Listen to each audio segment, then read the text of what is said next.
So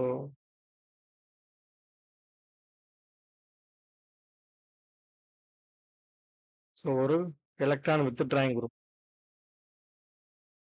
so any electron withdrawing group. So இதில் நமக்கு decarboxylation நடக்குது. So carbon di oxide eliminate ஆகி வெளியில் போகுது அப்படின்னா நமக்கு கிடைக்கக்கூடியதை பாருங்க. ஸோ இந்த மாதிரி ஒரு கார்பன் அயான் ஃபார்ம் ஆகும். இது வந்து நமக்கு இங்கே இருக்க எலக்ட்ரான் வித்ட்ராயிங் குரூப் மேலே ரெசனன்ஸில் இருக்கும். ஸோ இந்த மாதிரி இருந்ததுன்னா ஸோ நமக்கு ஈஸியாக டீகார்பாக்சிலேஷன் நடக்கும். So next methyl. ஒரு மெத்தனாயிக் ஆசிட். இந்த மாதிரி இருக்குன்னா இது வந்து நமக்கு டீகார்பாக்சிலேஷன் நடக்கும்போது நமக்கு ஃபார்ம் ஆகக்கூடிய நெகட்டிவ் சார்ஜ் எங்கேயுமே ரெசனன்ஸில் இருக்காது.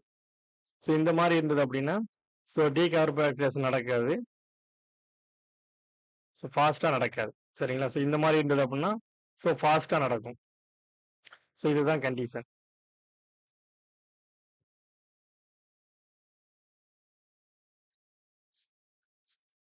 நெக்ஸ்ட்டு கொஸ்டினை டிஸ்கஸ் பண்ணுவோம். ஃபர்ஸ்ட் கொஸ்டின் பாருங்க. இதை ஹீட் பண்ணும்போது நமக்கு பாருங்க டீகார்பாக்சிலேஷன் நடக்கும். இங்கே ஆசிட் குரூப் இருக்கு. இது வந்து நமக்கு டீகார்பாக்சிலேஷன் நடக்கும்போது நமக்கு இந்த இடத்துல ஒரு நெகட்டிவ் சார்ஜ் ஃபார்ம் ஆகும். ஃபார்ம் ஆகக்கூடிய நெகட்டிவ் சார்ஜ் கார்பன் அயன் வந்து இங்க இருக்க எலக்ட்ரான் வித்ட்ராயிங் குரூப் மேல நமக்கு ரெசனன்ஸ்ல இருக்கும். அப்போ இது வந்து ஃபார்ம் ஆகக்கூடிய டபுள் பாண்ட் பாருங்க. பிரிட்ஜ் ஹெட்ல ஃபார்ம் ஆகுது. பிரிட்ஜ் ஹெட்ல ஃபார்ம் ஆனது அப்படின்னா இது வந்து நாட் ஃபேவர்ட். பிரெட்ஸ் ரூல் படி பிரிட்ஜ் ஹெட்ல ஃபார்ம் ஆனது அப்படின்னா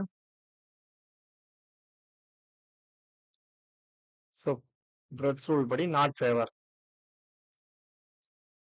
நெக்ஸ்ட் இந்த மாலிகுல் பாருங்க செகண்ட். இதுல நமக்கு டீகார்பாக்சிலேஷன் நடக்கும்.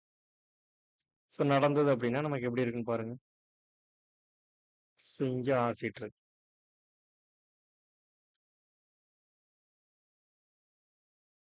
இது வந்து டீகார்பாக்சிலேஷன் நடக்கும்போது இந்த இடத்துல நெகட்டிவ் சார்ஜ் ஃபார்ம் ஆகும்.